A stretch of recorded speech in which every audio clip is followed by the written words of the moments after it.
Na-arrange marriage si Kimberly ng mga magulang niya sa isang lalaki na hindi niya mahal at iyon ay para sa ikakasikat ng kanilang mga kumpanya. Napasok siya sa isang kasal na walang pagmamahal. Ikinasal siya kay Nash Montefalco na palagi rin siyang sinasaktan at inaalila lamang. Not until makilala niya ang pinsan ng kanyang asawa na isang doktor na si Mike Montefalco. Ito ang nagsilbi niyang tagapagtanggol mula sa kanyang malupit na asawa. Paano kung dito siya makaramdam ng pagmamahal at malaman niyang matagal na din pala siyang gusto ni Mike?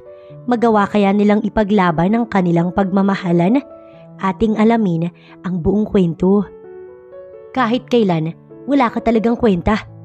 Galit na sigaw kay Kimberly ng asawa niyang si Nash. Ganito ang naging reaksyon ng lalaki dahil naabutan siya nitong natutulog nang umuwi ito. Para bang ayaw na ayaw ng lalaki na nagpapahinga siya. Napagod lang naman. Hindi niya na natuloy ang sasabihin nang makatanggap siya ng isang malakas na sampal mula sa lalaki. Pinakaayaw kasi nito ay yung sinasagot-sagot siya. Huwag ka nang magdahilan. Ang sabihin mo, tamad ka lang talaga. Anito't nilagpasan siya. Siya lang kasi ang naiiwan sa bahay nila kapag wala ito dahil ayaw ng lalaki na kumuha ng kasambahay sa kadahilan ng may makakakita kung paano siya nito saktan.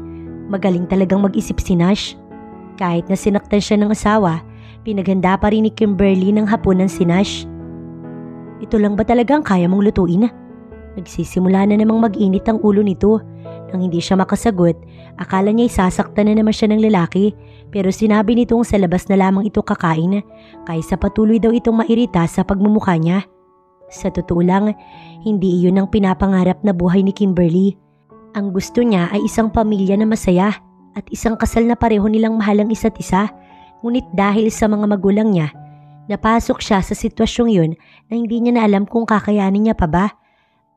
Dahil sa nakaramdam ng lungkot si Kimberly, tumawag siya sa mansyon nila kahit na makausap niya lamang ang kanyang mami. Ma'am Kimberly? Ngunit isa sa mga maid ang sumagot. Si Mami. Pilit niyang siniglahan ng kanyang boses. Wala po dito ma'am, pati ang daddy niyo. Ang alam ko po, pumunta sila sa isa sa mga amiga ng mami niya. Paliwanag ng kasambahay. Sige, wag mo na lang sabihin na tumawag ako. O sige po, ang tanging nasabi ng maid. Halata naman kasi sa boses niya ang pagkalungkot. Kung pwede nga lang siyang umalis sa bahay na yun, ngunit bawal at natatakot rin siya sa asawa. Mag-isa na lamang kumain si Kimberly. Inubos niya ang niluto niya, imbis na masayang yun dahil hindi naman kakain ng kanyang asawa. Pagkatapos, nagligpit siya at napagpasyahan ng matulog. May susi si Nash kaya mabubuksan nito ang main door at makakapasok pa rin ito. Kinabukasan, maagang nagising si Kimberly ngunit wala pa rin ang kanyang asawa. Hindi na ito umuwi na dapat ay nakasanayan niya na. Pupunta na sana siya sa kusina upang mag-prepare ng umagahan niya lang ngunit may nag-doorbell kaya lumabas na siya upang tignan kung sino yun. Mike? Gulat niyang ani. Hindi niya inaasahan na bibisita ang pinsan ng kanyang asawa na si Mike. Isa itong doktor. Ang alam niya, medyo tanyag din ito dahil sa taglay na galing. Si Nash, nandyan ba? Wala. Maaga siyang umalis. Pagsisinungaling ni Kimberly. Pwede ba akong pumasok? Ano ka ba? Oo naman. May ngiti sa labi na sagot niya sa lalaki. Nauna siyang pumasok at sumunod na lamang ang lalaki. Wala pa rin ba kayong maid hanggang ngayon? Tanong sa kanya ni Mike. Wala pa rin. Gusto kasi ni Nash yung pinagsisilbihan siya. Sa isang araw ay hindi na alam ni Kimberly kung ilang kasinungalingan ang kanyang nasasabi. Gusto ni Nash na pinagsisilbihan siya o inaalila ka niya? Sa tanong na iyon ni Mike ay hindi na nakasagot pa si Kimberly. Hindi niya inaasahan na itatanong iyon ng binata. Mike, ano bang sinasabi mo dyan? Idinaan na lamang ni Kimberly sa tawa ang lahat pero kitang-kita niya sa mga mata ni Mike na hindi naniniwala ang lalaki sa kanya. Lalo na nang hawakan nito ang braso niya na may mga pasa dahil sa madalas na paghawak ng madiin ni Nash sa kanya. Agad niya namang binawi ang braso. Hindi ba doktor ka? Baka marami kang pasyente ngayon. Mabuti pa bumalik ka na lang sa hospital. Pagtataboy niya sa lalaki nang sa ganun, umalis na ito dahil hindi niya na ata makakaya pa ang mga pwede nitong isunod na tanong. Tell me, sinasaktan ka ba ng pinsan ko? Hindi. Ano bang sinasabi mo? Pagtanggi niya rito. Umalis ka na muna, marami pa pala akong gagawin. Itinutulak niya na ang lalaki para umalis na ito. I know you're lying, Kimberly. Pumunta ako dito para kamustahin ka at hindi para sa pinsan ko at alam ko na nagsisinungaling ka. Anito bago umalis kaya nakahinga na siya ng maluwag. Bakit nito inaalam kung okay siya? Marahil ay dahil concern ito sa kanya. Nang makaalis si Mike, agad na naglinis si Kimberly ng bahay nila kahit na malinis pa naman yun. Dahil mahirap na, baka kung ano pang masabi ng asawa niya kapag nakauwi na ito. Buong maghapon, walang ginawa si Kimberly kundi ang manood lamang ng TV o di kaya magbasa-basa. Bawal kasi siyang lumabas, yun ang bilin sa kanya ng asawa. Maaga itong umuwi ng araw na yun at mukhang pagod sa trabaho. Papunta sana siya sa may kusina upang ikuha ang lalaki ng may inom at merienda nang tawagin siya nito. Bakit? Kinakabahan niyang tanong. Lagi na lang siyang nakadarama ng takot dito. Birthday ni Dad bukas at kailangan nandun tayo. Act accordingly na parang isa tayong masayang mag-asawa. Kung ayaw mo na magalit ako sa'yo. Sabi sa kanya ng asawa. Oo, yun lamang ang kanyang naisagot. Na ikinatango lamang nito at nagustuhan ni Nash ang sagot niya. Bakit nga pala hindi ka umuwi kagabi? Tanong niya sa asawa kaya galit itong napatayo. Ano namang pakailam mo kung saan ako pumunta? Wala naman, nag-aalala lang ako sa'yo. Wala ka na doon, ang intindihin mo yung itsura mo bukas. Hindi ka dapat mukhang nakakaawa para hindi nila ako paghinalaan at huwag kang magtatangkang magsumbong kung ayaw mong mapahiya ang mga magulang mo. Kayang-kaya ko kayong sirain. Pananakot sa kanya ni Nash. Patawad, yun na lamang ang nasabi niya na ikinailing na lamang ng lalaki. Nagluto siya para sa kanilang hapunan. Nauna itong kumain at nang tapos na ito, siya naman ang sumunod. Umakyat na si Nash matapos makakain. Total magkahiwalay naman silang dalawa ng kwarto at isa pa simula nang ikasal sila. Hindi pa sila natutulog ng magkatabi. Kung pwede nga lang niyang sabihin sa mga magulang niya na hindi siya nagawang mahalin ni Nash at hindi niya rin nagawang mahalin pa ang lalaki, ginawa na niya. Ngunit hindi pwede dahil ayaw niyang mapahamak ang mga magulang niya dahil natatakot siya sa mga banta ni Nash. Sa ngayon ay kailangan niya munang maging isang mabuting asawa kay Nash na walang ginawa kundi ang saktan siya. Hindi na pumasok pa si Nash sa araw na yun para makapaghanda daw ito sa kaarawan ng ama. Kinuha din siya ng lalaki ng makeup artist upang siya'y maayusan na noon lamang nito ginawa. Sa bagay, hindi naman nila mahal ang isa't isa at kinasal lang sila dahil sa kanila mga magulang. Kaya bakit siya nito pagkakagastusan? Ma'am, bakit po parang ang lungkot-lungkot niyo? Tanong ng isang nag-aayos sa kanya. Hindi naman, aniya rito. Pwede bang ayusin mo ang mukha mo, Kimberly? Huwag mo kong ipapahamak mamaya. Inis na sabi sa kanya ni Nash. Bakit kasi ang makeup artist masyadong pakialamera? Nang matapos siyang ayusan, umalis na rin ang babae kaya nilapitan na siya ni Nash. Hinaplos ng lalaki ang buhok niya. Huwag mo ko ipapahiya mamaya ha? At dahil hindi siya sumagot, hinila nito ang buhok niya. Hindi kita ipapahiya. Sinagot niya ng ayos ang tanong nito kaya binitiwan na ni Nash ang buhok niya. Nakabihis na silang dalawa kaya umalis na sila ng bahay para pumunta sa bahay ng mga magulang ni Nash kung saan nandoon gaganapin ang simpleng celebration. Ngunit hindi niya naman inaasahan na nandoon si Mike na kagagaling lamang sa bahay nila kahapon at kung ano-ano ang itinanong sa kanya. Ang alam niya'y palaging busy at walang oras sa mga doktor pero ang lalaki mukhang iba. Happy birthday po. Pagbati niya sa ama ni Nash at inabot ang regalo nila ni Nash dito. Salamat iha. Masaya ako na nandito kayo ng anak ko. Natutuwang sabi ng Ginoo. Napangiti na lamang si Nash. Gusto talaga nito na naiimpress ang ama. Iniwan na muna siya ni Nash upang kausapin ng ina nito. May tinatanong kasi ang ginang. Ang sabi sa kanya nito, wala daw doon ang mga magulang niya dahil may inaayos lang na negosyo na naiintindihan niya naman. Isinama ka lang ni Nash dito dahil birthday ni Tito, right? Lumapit sa kanya si Mike at iyon ang sinabi. Huwag kang magtanong ng mga ganyan dito, Mike. Nandito ang asawa ko. Pakiusap niya kay Mike. Tinuturing ka bang asawa? Walang halong biro ang pagtatanong ng lalaki. Sasagot na sana siya nang biglang lumapit si Nash. Mike, mukhang sayang-saya ka na nakikipag-usap sa asawa ko ha? Pabirong sabi ni Nash. Nakikipagkwentuhan lang. Kalmadong sagot ni Mike. ayaw na makagawa ng iskandalo dun. Then humanap ka ng ibang kakausapin mo, Mike, not my wife. Galit na saad ni Nash at hinila siya paalis dun. May sinabi ka ba kay Mike? Tanong ni Nash sa kanya nung nasa tagong parte na sila ng kusina. Doon siya dinala ng lalaki. Wala, nakikipagkwentuhan lang siya sa akin. Natatakot niyang sagot sa asawa. Nakikipagkwentuhan ha? Asawa mo ko, Kimberly, kaya wala ka dapat na ibang gagawin kundi ang pagsilbihan ako kahit hindi natin mahal ang isa't isa. Naiintindihan mo ba ako? Tumango si Kimberly. Mabuti naman. Kumalma na ito at bumalik na sila kung nasaan ang mga magulang nito at si Mike. So Mike, kamusta ang pagiging doktor? Masaya po ako na nagliligtas ng tao dito. Sagot ni Mike sa ama ni Nash. Mabuti yun. Diyan ka expert samantalang ang anak namin ay sa kumpanya at sa pagiging mabuting asawa. Bakit hindi ka pa mag-asawa, Mike? Hindi nakasagot si Mike dahil napatingin ito kay Kimberly na nakita niyang hawak-hawak ni Nash ang isang kamay ng babae sa ibabaw ng mesa at mababakas sa mukha ni Kimberly na hindi ito komportable. Matapos ang simpleng kwentuhan at saglit na celebration, umalis na din sila ni Nash sa bahay ng mga magulang nito at inaasahan niya na ang mangyayari pagka-uwi nila. Galit na galit si Nash sa kanya dahil kinausap niya ang pinsan nito. Natatakot ang lalaki na baka daw may sinabi na siya sa pinsan nito kaya nagawa siyang itulak ni Nash kaya napaupo siya sa may sahig. So anong ginagawa mo? Wag kang magkakamali na magbanggit ng kahit ano kay Mike. Kung ayaw mo na masira ka at ang mga magulang mo, baka nakakalimutan mo na sumikat lang ng tuluyan ng negosyo ninyo dahil sa amin. Kaya wag mo kong gagalitin, Kimberly. Galit na sabi ni Nash sa kanya bago siya nito iwan sa sala. Nauna itong umakyat.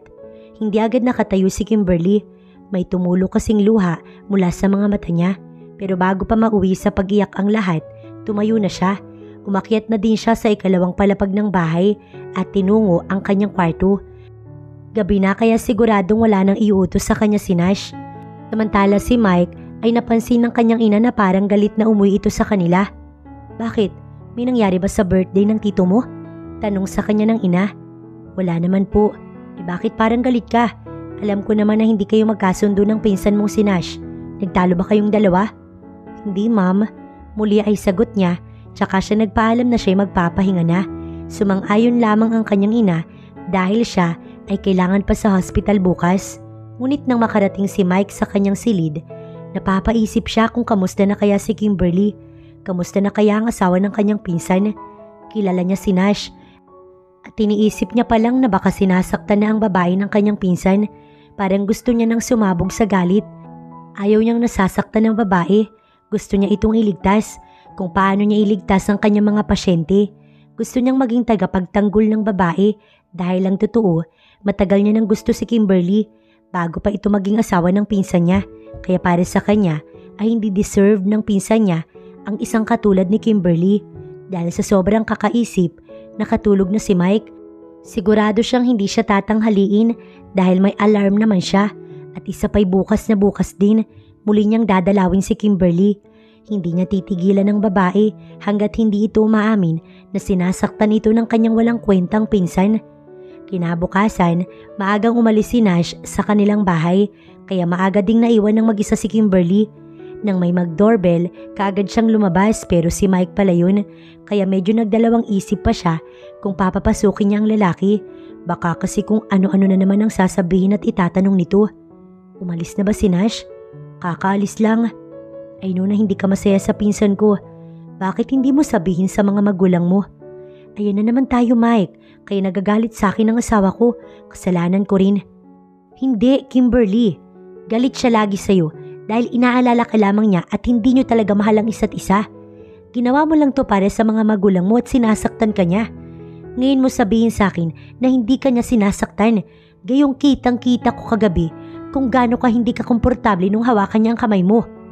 Hindi nakasagot si Kimberly pero ang hindi inaasahan ni Mike ay nang bigla na lamang naiyak ang babae kaya agad niya itong niyakap. Please, wag mong sasabihin sa kanya na sinabi ko sa iyo, Mike. Takot na takot si Kimberly sa mga oras na yun na baka sabihin siya sa asawa nito ang tungkol sa mga nalalaman niya na hindi niya magagawa dahil ayaw niya ring masaktan at mapahamak ang babae. Gusto niyang maging masaya si Kimberly kaya kahit na mailabas lang muna nito ang sakit na nararamdaman, gusto niyang matulungan ng babae nang sa ganun gumaan-gaan ang nararamdaman nito. Hindi ko sasabihin sa kanya, tutulungan kita na makalaya mula kay Nash. Hindi inaasahan ni Kimberly na sasabihin iyon ni Mike kaya gulat siyang napatingin sa lalaki. Tutulungan mo ko? Nauutal pang tanong ni Kimberly. Yes, tutulungan kita. Ayoko na patuloy kang mag-suffer dahil sa pinsan ko. Hinaplos niya ang mukha ng babae. Hindi na napigilan pa ang sarili. Napapikit na lamang si Kimberly hanggang sa bumalik ito sa realidad na pinsan ito ng kanyang asawa. Umalis ka na muna. Sa susunod na lang ulit tayo mag-usap. Pagtataboy nito sa kanya. Pinakinggan niya si Kimberly. Handa siyang tulungan ng babae at ipagtanggol ito sa kahit na anong paraan na alam niya. Kahit na ang kalabanin pa niya ay ang sarili niyang pinsan. Nang umuwi si Nash, ay agad na ikinataka nito kung bakit masaya si Kimberly dahil habang naglilinis ang babae ay masaya ito. Ngunit nang mapansin niya ay nawala agad ang saya na yun. Anong meron at masaya ka? Tanong niya sa babae. Hindi ba ako pwedeng maging masaya? Yung pinanood ko lang kanina na alala ko. Sagot ng babae sa kanya kaya napailing na lamang siya. Napaka-weird talaga ng babaeng ito kaya iniwan niya na lamang ito at tinungo ang ikalawang palapag ng kanilang bahay. Si Kimberly ay hindi niya mahal. Masaya lang talaga siya na inaalila ang babae at ito ang dahilan kaya napasa kanya ang kanilang kumpanya dahil inakala ng mga magulang niya na nagtinuna siya kaya hindi pwedeng mawala si Kimberly sa kanya. Kapag kasi nawala ito, mawawala rin ang company sa kanya.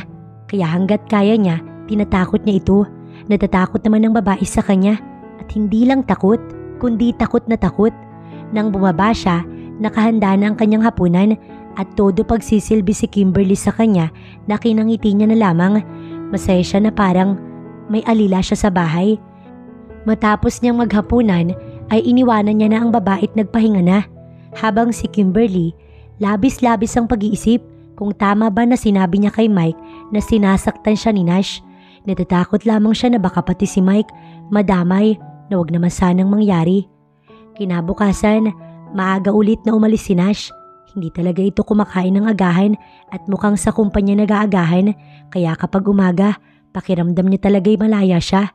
Malayang malaya pero ang hindi niya inaasahan ay ang aaraw-arawin na ni Mike ang pagpunta doon dahil muli itong pumunta. Total, umalis na naman ang pinsan ko. Baka pwede kitang isama na lumabas. Ibabalik kita agad at kakausap tayo ng lawyer na makakatulong sa'yo. Lawyer? Oo, para mapawalang bisa ang kasal ninyong dalawa, diba? Eh di malalaman niya din. Oo, malalaman niya.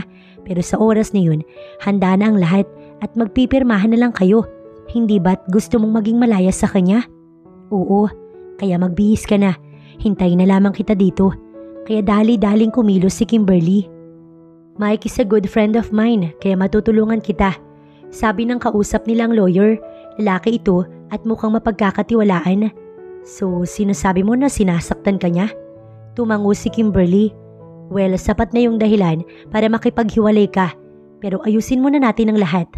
Sabi ng lalaki bago ito humigop ng kape at dahil naiihi na siya, nagpaalam si Kimberly na magsi-CR muna. Iniwan niya na muna ang dalawang lalaki. So bro, siya yung babaeng sinasabi mo sa akin na matagal mo nang gusto? Is your cousin's wife? Tanong kay Mike ng kaibigan niyang lawyer. Yes, walang pagdadalawang isip niyang sagot. Gusto mong magkahiwalay na sila para may chance ka na? Shut up, Greg. Baka marinig ka niya. Natawa lamang ang lalaki sa naging reaksyon ng kaibigan. Hindi na pagkagusto yan bro, mahal mo na. Natatawang sabi ni Greg. Nang bumalik si Kimberly, wala na ang kaibigang lawyer ni Mike. Ang sabi sa kanya ni Mike ay may kailangan pa daw itong puntahan pero aayusin naman ang tungkol sa kanyang kaso kaya sila na lamang ni Mike ang nagkwentuhan dun. Nakadalaw ka na ba sa mga magulang mo? Tanong sa kanya ni Mike, kaagad siyang umiling dahil hindi pa naman talaga siya nakakadalaw sa mga magulang. Hindi ako pinapaalis ni Nash ng bahay. Aniya na ikinatango lamang ni Mike. Palagi kanyang sinasaktan. Lahat ng mali ko'y napapansin niya at kapag naubusan siya ng pasensya, sinasaktan niya ako. Napapakuyom na ng kamao si Mike, mabuti na lang at nakatago yun kaya hindi kita ni Kimberly. Ikaw, bakit mo ko tinutulungan? Sabihin na lang natin na gusto kitang makalaya mula sa pinsan ko. Tanging sagot ni Mike. Ang bait mo naman kung ganun. And hindi na natuloy ni Mike ang sasabihin dahil nagaya na si Kimberly na kailangan na nitong umuwi bago pa may makakita dito at ito ay mayayari sa asawa. Na sinang-ayunan ni Mike at may ibang araw at oras pa naman para aminin niya ang nararamdaman niya sa babae. Salamat sa pagtulong mo sa akin. Pasasalamat ni Kimberly kay Mike nang maihatid na siya nito. I'm always here for you, sabi na lamang ng lalaki sa kanya. Tanging ngiti lamang ang naging tugon niya dito. Minsan napapaisip siya, paano kung kay Mike na lang siya in-arrange marriage ng mga magulang niya? Siguro masaya pa yung buhay niya ngayon. Kung wala kasi si Mike, baka tuluyan siyang nawalan ng pag-asa na makakalaya pa siya kay Nash. Habang si Nash, pinuntahan ng mga magulang ni Kimberly. Panay kasi ang tawag ng mga ito sa kanya at kinakamusta ang anak. Ayaw niya naman na dalhin sa mga ito ang asawa at baka bigla na lamang magsumbong kaya siya na lang ang nagpunta sa bahay ng mag-asawa. Tito, tita, peke niyang pagbati sa dalawang matanda. Nash, iho, ang anak namin, hindi mo kasama? She's busy doing her stops, kaya ako na muna ang pumunta dito para na rin sabihin na ayos lang siya. Mabuti naman kung ganoon, iho. Pasabi na lang sa kanya na paminsan-minsan, dalawin niya rin kami. Tumango si Nash kahit hindi naman talaga niya sasabihin kay Kimberly ang pinapasabi ng ginang. I have to go na po, may business pa ako na kailangang asikasuhin. Walang kamalay-malay ang dalawang matanda na habang ang kumpanya ng mga ito'y kilalang kilala dahil sa kumpanya nila, ay si Kimberly naman ay kanyang inaalila. Nash, pwede ba akong lumabas? What did you say? Yun na ang inaasahan ni Kimberly na reaksyon ni Nash kaya hindi na siya nagtaka pa. Hindi naman siguro masama kung paminsan-minsan ay lalabas ako. Pangangatwiran niya sa asawa. Hindi yun inaasahan ni Nash. Ang magagawa siyang sagot-sagutin ni Kimberly. Ang babaeng dati takot sa kanya, ngayon ay parang hindi na o baka nagtatapang-tapangan lamang ito. At saan ka naman pupunta ha? May bibilhin lang, magagala, then babalik din ako dito. Sagot ng babae sa kanya. Siguraduhin mo lang. Pumayag si Nash. Pinagmasdan ni Nash ng matagal ang asawa. Mukha namang walang kahinahinala dito, kaya bakit hindi niya ito papayagan na lumabas?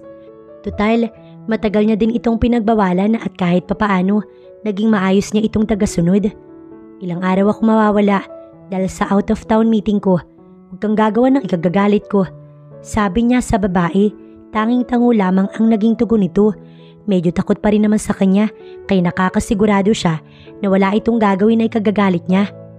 Labis-labis ang saya ni Kimberly dahil ilang araw mawawala sa kanya ang asawa kaya magagawa niya ang mga gusto niya. Masyadong panatag si Nash na hindi siya gagawa ng bagay na ikagagalit nito kaya hindi man lang nag-iwan ang lalaki ng magbabantay sa kanya na mas better nga kaya magagawa niya ang mga gusto niya. Siya naman ang makakadalaw ngayon kay Mike. Nang araw na yon, akala ni Mike na naging pasyente niya lang ang bisita niya sa hospital pero hindi niya inaasahan na si Kimberly yun. Naging busy siya sa hospital kaya hindi niya napupuntahan ng babae. Siguro pinuntahan siya nito dahil sa kailangan niyang lawyer. Ayaw niya naman na mag-assume. Hindi ka ba natatakot na malaman ni Nash na pumunta ka dito? Wala naman siya, nasa out of town meeting at ayaw mo ba na nandito ko? Noon niya lang ulit nakita na masaya si Kimberly at may ngiti sa labi ang babae. Hindi man lang siya nag-iwan ng magbabantay sa'yo. Ang alam niya lang, takot ako sa kanya at yun ang nakatatak sa kanya kaya hindi na siya nag-iwan pa ng magbabantay sa akin, which is good kasi kung mayroon, hindi kita mapupuntahan dito. Natawa na lamang siya sa sinabi ng babae. Nasa hospital canteen naman silang dalawa kaya okay lang ang kaunting ingay. Maya-maya pa'y may tumawag sa kanya na doktor na nilapitan niya na muna kaya naiwan na rin muna si Kimberly nang bigla na lamang nag-ring ang cellphone niya kaya mula sa kanyang kinatatayuan nakita niya na tinignan ni Kimberly kung sino ang tumatawag kaya may nakita ito na hindi nito inaasahan dahil bigla na lamang nawala ang tumatawag kaya nakita ng babae ang wallpaper niya na walang iba kundi ito. Dahil tapos nang sabihin ng kapwa niya doktor ang mga sasabihin nito, binalikan niya na si Kimberly. Halatang may gustong itanong ang babae sa kanya. Ngunit hindi lang nito maitanong kaya siya na ang nagsalita para malaman nito na okay lang sa kanya na magtatanong ito. May gusto ka bang malaman? Bakit ako yung wallpaper mo? Tanong nito sa kanya. Hindi nakasagot si Mike na tameme ang lalaki. Sa bagay hindi rin ito alam kung paano sasagutin ang tanong niya. Kaya upang maibsan ang awkwardness sa kanilang dalawa, tumawa na lamang siya. Baka kamukha ko lang. Pero hindi niya inaasahan na may magiging tugon ng lalaki sa tanong niya. Ikaw talaga, biglang sabi ng lalaki. Ha? Kunwari ay nabibingi niyang sabi. It's you, Kimberly, because I like you. Nagustuhan kita kahit na ikaw ang asawa ng pinsan ko. Paliwanag ni Mike. Ang ganda ng joke mo, Mike. Hindi siya nakakatuwa. Dinaan na lamang ni Kimberly sa tawa ang lahat. Hindi yun joke, Kimberly, dahil gusto talaga kita. Sa tingin mo kung hindi kita gusto itutulungan kita?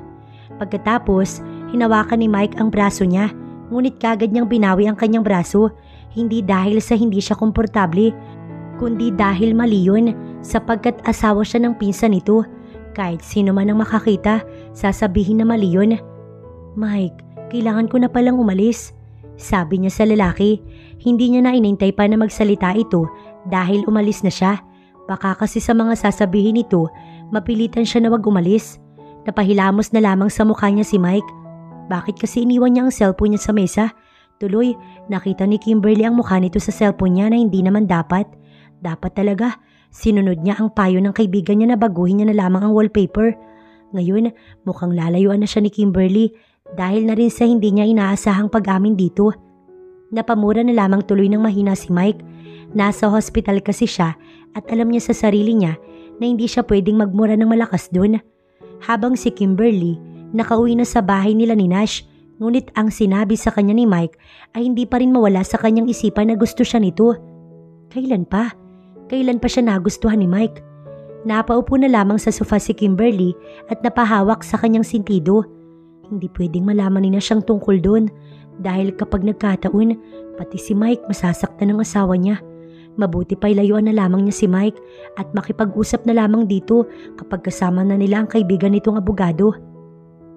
Kinabukasan, napagdesisyonan ni Kimberly na dalawin ang kanyang mga magulang.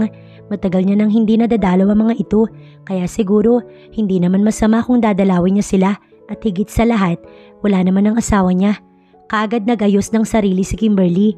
Magandang damit ang kanyang suot para sa pagbisita niya sa mga magulang niya. Nang sa ganun, hindi sila makahalata na baka may nangyayari na sa kanya na hindi kaaya-aya.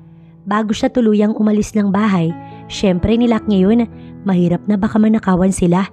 Nang makarating si Kimberly sa bahay ng mga magulang niya, naabutan niya sila na may kausap na mga bisita kaya hindi agad siya napagtuunan ng pansin. Ngunit nang mapansin ang bulto niya, agad na tumigil sa pakikipagkwentuhan upang siya'y lapitan at yakapin, lalo na ng kanyang ina na miss siya. Pero sa ama niya, nakatanggap si Kimberly ng isang malakas na sampal at ang mas hindi niya inaasahan ang mga sasabihin ng kanyang ama. Pagkatapos mo magpakasaya kasama yung kaibigan mo, bigla ka na lamang dadalaw dito sa amin. Galit na sabi kay Kimberly ng kanyang daddy na hindi niya inaasahan. Akala niya kasi yakap ang isasalubong nito sa kanya, ngunit isang sampal ang nakuha niya mula rito. Pagpasensyahan mo na ang daddy mo, anak. Madalas kasing pumunta dito si Nash. At ang sabi, kasama mo raw ang mga kaibigan mo palagi kaya hindi kanya kasama. Mahinahong sabi ng kanyang mami. Napaawang na lamang ang labi ni Kimberly. Ginawa pa siyang walang kwentang anak ni Nash. Hindi siya nakakapunta sa bahay ng mga magulang niya. Hindi dahil kasama niya ang kanyang mga kaibigan. Dahil kung tutuusin, wala naman siyang kaibigan. Hindi niya nadadalaw ang kanyang mga magulang dahil kay Nash na hindi siya pinapayagan. Ang ganda naman po ng salubong niyo sa akin, Dad. Na-appreciate ko po na na-miss niyo ko, kaya sampal lang naging salubong niyo sa akin. Sa mga oras na yun, pinipigilan lamang ni Kimberly ang maiyak, kaya idinaan na lamang niya sa tawa. Pagkatapos niyang sabihin ang masasakit na salitang yun, ay siya'y tumawa. Mukha namang nakakahalata ang bisita ng kanyang mga magulang, kaya umalis na ang mga ito upang mabigyan sila ng moment at magkaroon ng pangpamilyang usapan. Alam namin na ayaw mo sa naging kasal niyo ni Nash. Pero sana, maging isang responsable ka namang asawa. Galit na sabi ng kanyang daddy na walang kaalam-alam kung ano ang mga tiniis niya para lamang sa mga ito. Sorry po, Dad, kung ganito lang ako. Kung palagi ko kayong sinusunod at mahal na mahal ko kayo, sorry. Umiiyak nang sabi, kahit gano'n niya pa kagustong sabihin sa kanila kung anong dinaranas niya. Natatakot siya na baka masaktan ng mga ito, na baka idamay sila ni Nash. Okay nang siya ang masaktan, wag lang ang kanyang pamilya. Sige po, aalis na ako. Ani at naglakad na palabas ng kanilang bahay. Narinig pa ni Kimberly ang pagtawag sa kanya ng mami niya, ngunit hindi niya na iyon pinansin. Mukha namang hindi sila masaya na makita siya, kaya bakit pa siya mananatili ron? Sa ginagawa niyang yun, ay masasaktan niya lang ang kanyang sariling damdamin. Namumula ang mata ni Kimberly nang bumalik siya sa bahay nila ni Nash. Pagbalik niya, nandoon si Mike sa labas ng bahay na mukhang matagal nang naghihintay doon. Umiyak ka ba? Saan ka galing? Anong nangyari? Mga tanong sa kanya ni Mike. Siguro'y napansin ng lalaki ang pamumula ng mga mata niya. Wala, ayos lang ako. Pagsisinungaling niya sa lalaki. Lalagpasan niya na sana ito para makapasok na sa loob ng bahay. Ngunit bigla na lamang siyang niyakap ng lalaki. Pilit niyang tinatanggal ang pagkakayakap nito dahil alam niyang mali ang ginagawa nilang dalawa. Ngunit hindi siya hinayaan ni Mike hanggang sa naiyak na lamang siya sa dibdib ng lalaki. Iiyak mo lang, wika nito sa kanya, hanggang sa naramdaman niyang hinalikan ng lalaki ang kanyang noo. Gustong-gusto na kitang agawin sa pinsan ko, Kimberly. Ayoko nang makita pa na umiiyak ka na. Ganon kita kagusto, sabi ni Mike habang yakap-yakap siya nito. Nung kumalma na siya at tumigil na sa pag-iyak, si Mike na mismo ang nagtanggal ng pagkakayakap nito sa kanya. Pero pinunasan din ng lalaki ang mga luha niya gamit ang hinlalaki nito. Hindi bagay sa mata mo ang luha. Ang bagay ay masaya dapat at palagi kang masaya at palagi nakangiti. Anito, kaya pilit na lamang siyang umiti. Ang sabi ko yung umiti ka, pero hindi naman iyong pilit. Dapat ay yung masaya ka talaga. Agad ding nawala ang ngiti sa kanyang labi. Pumasok ka na muna sa loob. Mabuti na lang at hindi tinanggihan ni Mike ang alok niya. Mukha kasing kanina pa ito sa labas, kaya kahit merienda man lang, maibigay niya sa lalaki. Yung totoo, saan ka ba talaga galing? Sa mga magulang ko. Bakit ka umiyak? Sinaktan ka ba nila? Hindi nakasagot si Kimberly, kaya alam na ni Mike ang sagot. Siguro mali ang sumbong ng pinsan ko sa kanila. Napapakuyom ang kamao ni Mike. Halatang halata niya sa lalaki na galit ito. Hindi na kinaya pa na itago iyon. Kaya ko naman ang sarili ko, Mike. Hindi mo na kailangan na labis na mag-alala. Paano mo nasabing kaya mo ang sarili mo kung takot na takot ka nga sa pinsan ko? Paano mo nasasabi na okay ka lang? Paano mo napapakita na hindi ka sinasaktan ni Nash? Bakit hindi mo sinabi sa mga magulang mo na walang kwenta ang asawa mo? Sunod-sunod na mga tanong ni Mike. Napapikit na lamang si Kimberly, tsaka niya sinabi sa lalaki ang nag-iisang sagot sa mga tanong nito. Dahil takot ako. Natatakot ako kay Nash. Halata naman, di ba? Takot ako sa pinsan mo. Pero hindi mo kailangan matakot dahil nandito naman ako. Ipagtatanggol kita sa kanya. Natatakot ako na baka pati ikaw. Saktan niya, Mike. Hindi mo ko naiintindihan. Naiintindihan kita, kaya nga ako nandito ngayon. Ako ang piliin mo, Kimberly, at tatratuhin kita ng tama. Walayan mo na siya at maging masaya. Nandito naman ako, taalagaan kita. Halos nagmamakaawa na si Mike na siya ay pakinggan ni Kimberly. Pero paano, Mike? Doon ka na muna sa amin. Walang pagdadalawang isip nitong sabi. Ha? Ano na lang ang sasabihin ng mga magulang mo? Huwag mong isipin ang sasabihin nila. Ang mahalagay maging malayak at maging masaya. Ako ang poprotekta sa'yo. Sa mga oras na yun, alam na ni Kimberly sa sarili niya na tuluyan na nga siyang nahulog kay Mike. Kay Mike siya nakaramdam ng pagmamahal at minahal niya na rin ito. Ayoko mapahamak ka dahil sa akin, Mike. Hindi ako mapapahamak dahil sa'yo. Ililigtas kita. Nandito ako para sa'yo. Sa sobrang touch si Kimberly, niyakap niya ang lalaki. Sana lang ito na lang ang asawa niya. Kung ganito siguro si Nash, baka kahit arranged marriage silang dalawa, naging masaya sila. Ngunit hindi dahil sobrang sama ng ugali ni Nash. Ibang-iba ito kay Mike. Kaya natatakot siya kapag nalaman ni Nash ang nabubuong relasyon sa pagitan nila ni Mike. Matapos ang kanilang madamdaming pag-uusap ni Mike, inayos niya na ang mga gamit niya.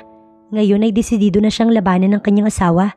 Wala siyang mapapala kung paiiralin niya ang kanyang takot. Hello po. Nahihiyang bati ni Kimberly sa ina ni Mike.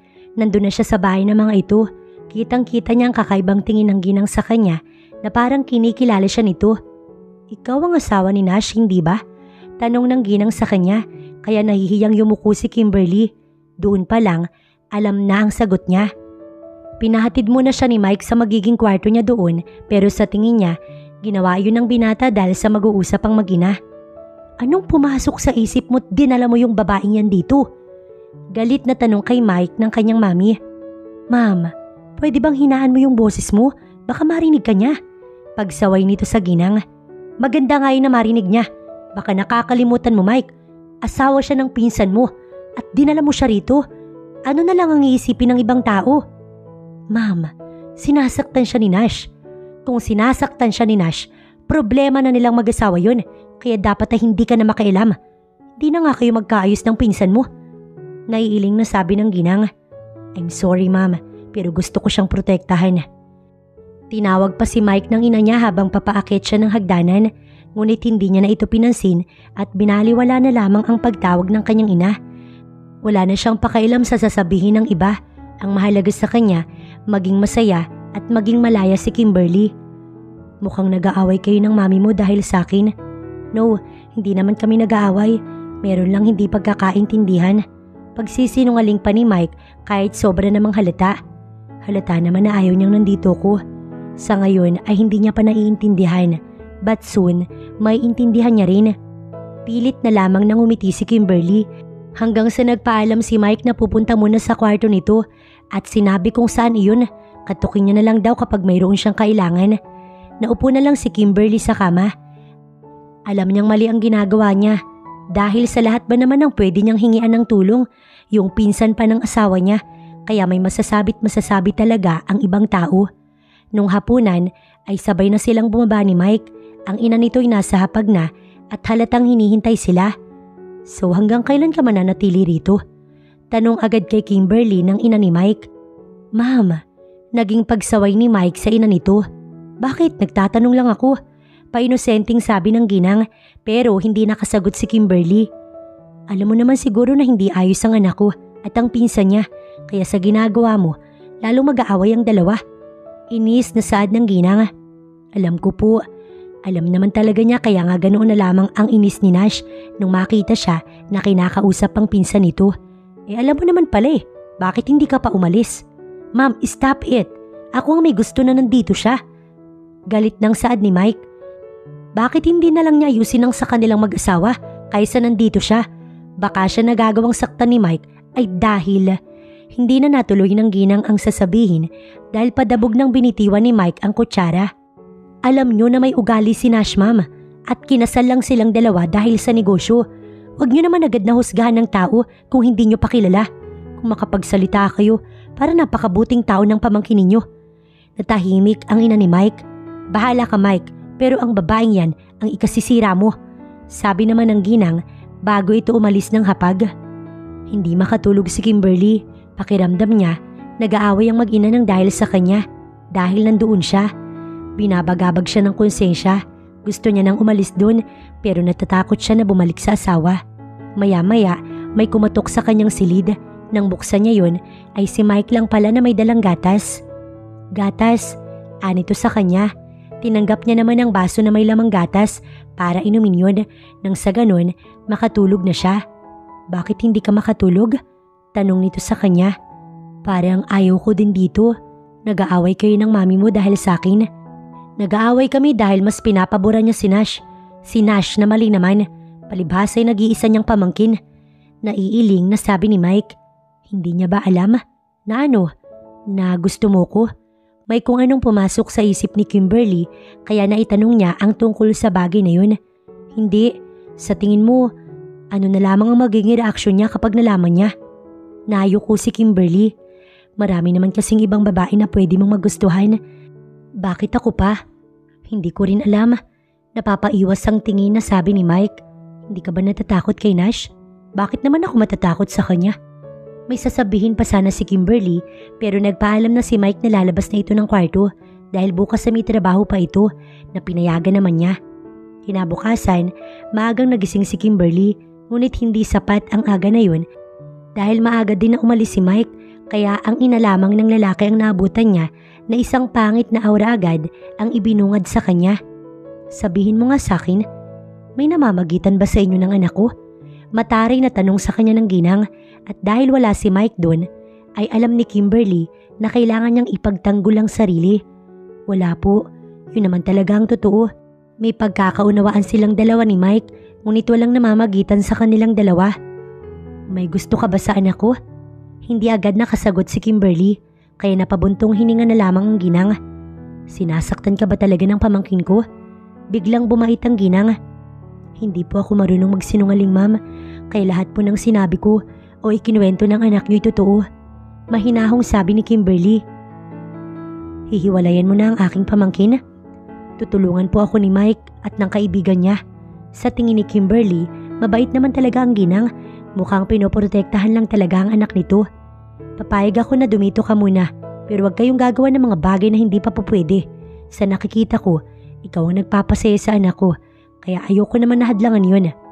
Napangiti na lamang si Kimberly, at dahil ayos na sila ng ginang, tinulungan niya na ito na magluto ng tanghalian ni Mike na siya ang maghahatid sa hospital. Hanga nga sa kanya ang ginang dahil sa maayos daw siyang kasama sa pagluluto. Nang matapos sila, nilagay niya ang pagkain sa Tupperware, tapos ay inilagay ang Tupperware sa paper bag. May ngiti sa labi na umalis si Kimberly sa bahay nila Mike. Nagtaksi na lamang siya. Mabilis siyang nakarating sa hospital dahil hindi naman traffic. Kaagad niyang hinanap si Mike na noong una hindi niya pa makita. Pero nakita niya ito sa may kantin ng hospital na may kasamang babae at sabay na kumakain ng dalawa.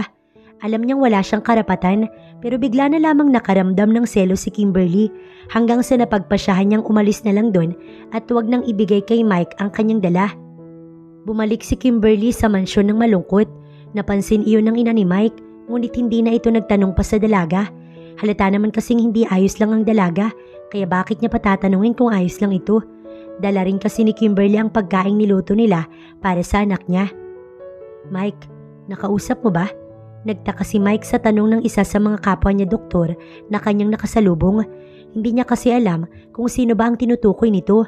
Medyo nawili rin kasi siya sa pakikipag-usap kay Ivana na noon ay kanyang naging kaklase at ngayon pareho na silang doktor ng dalaga.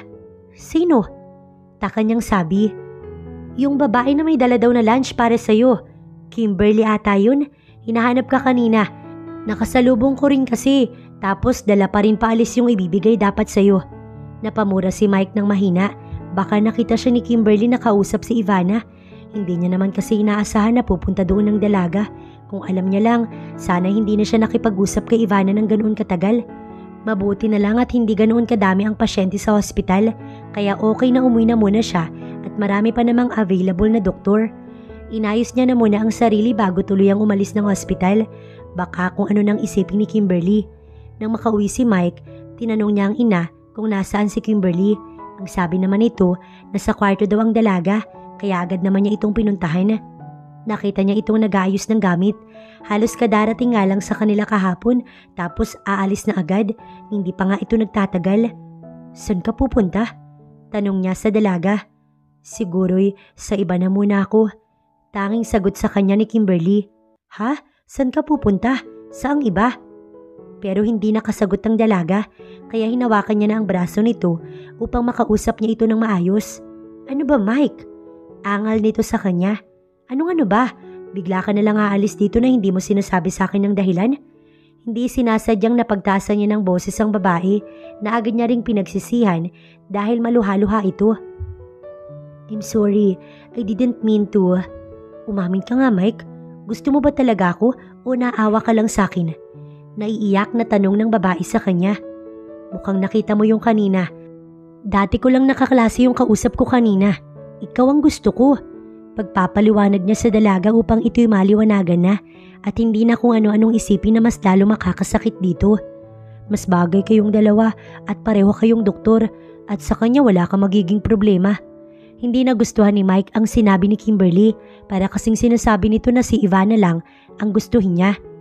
Pero hindi siya ikaw. Ikaw ang gusto ko't wala ng iba. Hindi ko siya gusto.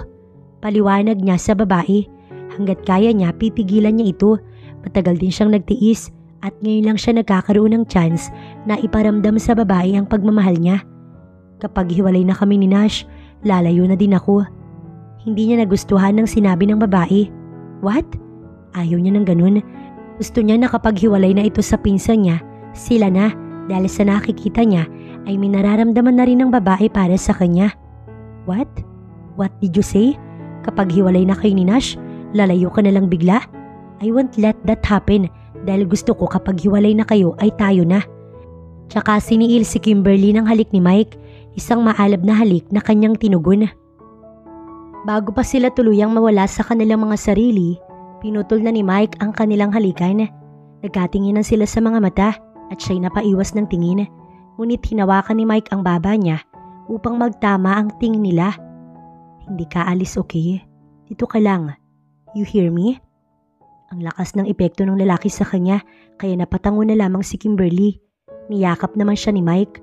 Kalaunan, bumaba na sila para sabay-sabay nang kumain sa baba na kasabay ang ina nito. Pansin nila ni Mike ang kakaibang tingin ng ina nito. Ayos na ba kayong dalawa? Tanong ng ginang. Ma'am, ano bang sinasabi niyo? Naguguluhang tanong ni Mike na hindi pa alam na ayos na sila ng ina nito. Alam ko na may nararamdaman kayo para sa isa't isa. Pero wag naman sana na lumagpas kayo sa limitasyon. Ayusin niyo na muna ang lahat. Kalmadong saad ng ginang kaya napatingin na lamang si Mike sa kanya. You mean, okay lang sa inyo? Ang puso ay hindi napipigilan. Hindi nasasabi kung sino ang dapat mahalin. Pero sana bago niyo gawin ang mga bagay-bagay, dapat tama na ang lahat. We know, ma'am. Thanks for the support. Sa mga oras na yun ay ang saya-saya ni Mike dahil suportado sila ng ina nito. May ngiti sa labi silang kumain. Kinahapunan, dumating doon ang kaibigan ni Mike na si Greg. May maganda itong balita para sa kanila. Ilang araw lang daw ang hihintayin dahil inaayos pa ang annulment papers para pagdating noon, pipirmahan na lamang ang lahat. Masaya ang binata para sa kanilang dalawa, lalo na para sa kaibigan nito na si Mike. Ang inaalala nga lang ay ang magiging reaksyon ng asawa niya. Paano kapag umuwi na si Nash? Ngunit ang sabi naman ni Mike, handa siya nitong ipagtanggol sa kahit na anong paraan. Kahit na anong mangyari po, protektahan siya nito mula kay Nash. Hindi na nito hahayaan na muli siyang masaktan ng pinsan. Anong iniisip mo? Nagulat si Kimberly nang bigla na lamang may sumulpot sa tabi niya. Tapos si Mike lang pala. Nagtaka lamang ang lalaki nang puntahan siya nito sa kwarto niya ay wala siya dun. Kaya naisipan nito na bumaba at naabutan nga siya ni Mike na umiinom ng gatas sa may kusina. Baka kasi bigla na lamang umuwi si Nash sa bahay tapos wala ako dun. Siguradong magwawala yun at hahanapin niya ako. Huwag mo na siyang isipin, mai-stress ka lang. Natatakot ako, Mike. Sinabi ko na sa'yo na wala kang dapat na ikatakot. Pero may sasabihin pa sana siya, ngunit bigla na lamang siyang hinalikan ni Mike kaya hindi niya na naituloy yun. Huwag kang masyadong mag-isip, ilalaban natin to, okay? Napatango na lamang si Kimberly. Hinalikan naman ni Mike ang kanyang noo. Sa kabilang banda ay pauwi na si Nash. Tapos na siya sa out-of-town meeting kaya babalikan niya na ang asawa. Sisiguraduhin lamang nito na nandoon ito sa bahay nila. Nang sa ganon, hindi na ito muling masaktan. Pero sa tingin niya naman hindi aalis si Kimberly. Takot lamang nito sa kanya. Siguro time na rin naman para gampanan talaga nito ang tungkulin nito bilang asawa sa kanya. Total ay mag-asawa naman silang dalawa. May karapatan siya sa katawan ng babae. Hindi niya maipagkakaila sa sarili na may angking ganda rin si Kimberly at gusto niya itong maangkin. Nang umuwi si Nash ay wala siyang Kimberly na naabutan sa bahay. Sa isip-isip niya, baka nagtatago lamang ang asawa. Ngunit nilibot niya na ang buong bahay pero wala ito doon kaya nagsimula ng mag-init ang kanyang ulo dahil sa pangyayari. Saan kumuha ng lakas ng loob ang babae na umalis sa bahay nila? At saan kaya ito pumunta? Halos hindi niya na makontrol ang kanyang galit kaya muntik niya nang masira ang mga gamit sa bahay hanggang sa naisipan niyang i-check ang CCTV. Siya ang nakakaalam ng tungkol doon. Si Kimberly ay hindi alam na may CCTV pala sa bahay nila at hindi niya naman inaasahan ang makikita niya doon. Madalas palang bumisita sa kanilang bahay ang pinsan niyang si Mike at pinapapasok naman ito ng kanyang asawa. Nag-uusap pa ang dalawa at ang pinaka hindi niya nagustuhan ay nakita niyang niyakap ni Mike ang kanyang asawa. Kahit hindi niya mahal si Kimberly, nakaramdam pa rin siya ng kung ano. Ginagago na pala siya tapos hindi niya alam. Marahil ay kasama din ng pinsan niya ang malandi niyang asawa. Magkasama ang dalawa. Ang lalakas na mga loob na lokohin siya. Ang unang pumasok sa isip ni Nash ay ang puntahan ng bahay ng kanyang tiyahin dahil alam niya na doon na rin nakatira ang pinsan niyang si Mike at naniniwala siya na nandoon ang kanyang asawa. Halos paliparin niya ang kotse basta makarating lamang siya dun. Nang makarating siya sa lugar ay halos sirain niya na ang doorbell ng bahay. Maya-maya pa, may nagbukas na. Walang iba kundi ang ina ng kanyang magaling na pinsan, ang kanyang tiyahin. Ang asawa ko, nandyan ba? Walang galang niyang tanong sa tiyahin. Wala siya dito, Nash. Huwag kayong magsinungaling. May ginagawang kagaguhan ng asawa ko at ang anak mo. Tapos kinukonsinti mo naman. Galit na saad ni Nash sa tiyahin. Nash, mabuti pa'y umalis ka na. Wow, tita. So ano, kinukonsinti mo nga yung anak mo? Kapag hindi nyo ibinalik sa akin ang asawa ko, hindi nyo magugustuhan ang mangyayari. Kaya kung ayaw nyo ng gulo, sabihin mo sa magaling mong anak na ibalik sa akin si Kimberly. Ang huling mga sinabi ni Nash bago umalis doon, naiwan ng ina ni Mike na napapahawak sa dibdib. Agad niyang tinawagan ng anak na si Mike, kasama nito si Kimberly. Mabuti na nga lang at kasama nito si Kimberly. Why, ma'am? Tanong ni Mike sa kanyang ina. Hindi kasi madalas tumawag ang ina niya, unless na importante talaga o emergency. Si Nash anak, bumalik na siya. Pumunta dito't hinahanap si Kimberly. Natatakot na sabi ng ginang. Kitang-kita kasi nito kanina kung paano magalit ang pamangkin. Anong sabi niyo? Alam niyang nasa iyo si Kimberly. Hindi ko alam kung paano niya nalaman pero galit na galit at gusto niyang mabalik sa kanyang asawa niya. Napakuyom na lamang ng kamao niya si Mike. Mabuti na lang pala at kasama niya si Kimberly. Mike, may problema ba? Tanong ni Kimberly kay Mike. Gusto niya sanang hindi magsabi ng totoo sa babae at magsinungaling na lang. Ngunit mahahalata rin naman siyang nagsisinungaling kaya mabuti pang sabihin niya na lamang ang katotohanan. Si Nash daw pumunta sa bahay. Alam niya na ang sa ating dalawa. Ang kaninang panatag na mukha ni Kimberly na puno ng pangamba. Anong nangyari? Kamusta si tita? Sinaktan ba siya ni Nash? Nagsisimula nang magpanik si Kimberly. Paano ba naman kilalang kilala niya ang lalaki? Hindi, ayos lang si Mami. And please, calm down. Pagpapakalma ni Mike kay Kimberly. Paano ko kakalma? Kilala ko si Nash. Alam ko kung paano siya magalit. What? Son, ano bang sinasabi mo? Naguguluhang tanong ng ina ni Nash sa kanya. Matapos puntahan ng tiyahin, pumunta siya sa bahay ng kanyang mga magulang.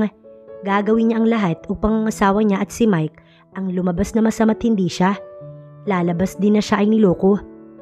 Ang sabi ko, may relasyon si Mike at si Kimberly. Ngayon ko lang nalaman na niloloko na pala nila ako. Kunwari nalulungkot pang sabi ni Nash. Anak, baka nagkakamali ka lang. Upang paniwalaan agad siya ng kanyang ina at wala nang paliwanagan, pinakita ni Nash ang mga litrato ni Mike at ni Kimberly kung paano magyakapan ng dalawa. Yung makikita mo talaga na may relasyon sa pagitan ng dalawang ito at yung mga tinginan pa lang ay halata na rin. I can't believe this. Nai-stress na sabi ng kanyang mami. Hindi nila ito pwedeng gawin sa'yo. Naawa nang sabi ng ina niya sa kanya. Kahit naman na arranged marriage lang kaming dalawa, natutunan ko na siyang mahalin, mama. Kunwaring pag-iyak ni Nash. I know, son, sasabihin natin ito sa daddy mo. Naikinangiti ni Nash. Ang daddy niya kasi may inaasikaso lang. At ito talaga ang mahirap na kalabanin. Kunwari ay malungkot si Nash, kaya yumakap siya sa ina. Don't worry, gagawan natin ang paraan. Kapag hindi bumalik sa'yo si Kimberly, kakasuhan natin silang dalawa. Pwede tayong magreklamo at pwedeng mawala ng lisensya ang pinsan mo bilang doktor. Napangiti na lamang si Nash sa kanyang narinig. Tignan na lang niya kung hindi bumalik si Kimberly sa kanya at kung kalabanin pa siya nito. Sa tingin niya'y tapang-tapangan lang naman ng babae dahil sa pinsan niyang si Mike. Tita, bakit po? Nakita ni Kimberly ang pag-aalala sa mukha ng ina ni Mike kaya hindi niya na napigilan na tanungin dito kung anong problema. Si Mike kasi kausap ang kaibigan nito sa cellphone. Nakarating na sa asawa ng kapatid ko ang tungkol sa inyo ni Mike at gusto niya na bumalik ka kay Nash upang wag na daw magkagulo. Halos magkanda utal-utal na wika ng ginang. Natatakot lamang sa kung anong pwedeng maging reaksyon ng kanyang nakakatandang kapatid at kung anong pwedeng gawin nito sa anak niyang si Mike. Hindi talaga siya marunong lumaban ng patas. Galit na sabi ni Kimberly at pabulong lamang yun pero sapat pa rin ang kanyang tinig upang marinig ng ginang. Hindi kaya mahal ka na niya? Hindi po. Natatakot lamang siya na baka mawala sa kanya ang lahat, lalo na ang kumpanya nila. Kapag nalaman ng daddy niya na hindi naman talaga ako natutunang mahalin at sinasaktan niya lang. Paliwanag ni Kimberly. Hindi agad nakareact ang ginang hanggang sa nagpaalam ito na aalis muna. Pinigilan pa nga si Kimberly ng ginang ngunit ayaw papigil ng dalaga. Si Kimberly, ma'am, umalis. What? Bakit hinayaan niyong umalis? Napataas ang boses ni Mike na kaagad ding humingi ng pasensya sa ina. Pinigilan ko siya ngunit ayaw papigil. Dali-dali naman na umalis si Mike upang sundan ng dalaga na sa tingin niya, alam niya na kung saan ito pupunta. Mabilis na nakarating si Kimberly sa bahay nila ni Nash. Akala niya ngay wala siyang taong maabutan dun, ngunit nagkamali siya dahil nandoon si Nash na pagkagaling sa bahay ng mga magulang, umuwi agad sa kanilang bahay. I know, nababalik ka din. Siguro natakot ka kaagad, no?